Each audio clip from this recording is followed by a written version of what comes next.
Welcome to the Slop Temple. We pray this video helps. You start by confirming two essentials. Your parent Google account is active, and the child device can connect to Wi-Fi.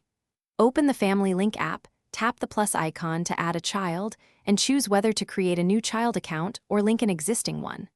Follow the prompts to generate a code on your phone. On the child device, sign in with the child Google account and enter the code.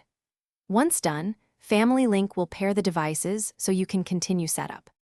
You now configure supervision settings to control how the device is used.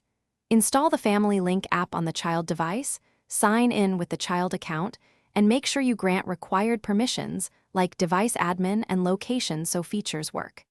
In the app on your phone, set app approvals, daily screen time limits, and age-appropriate filters for Play Store content.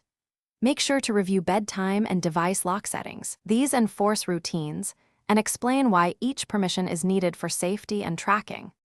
You finish by verifying the device shows up in Family Link and by testing a control so you know everything works.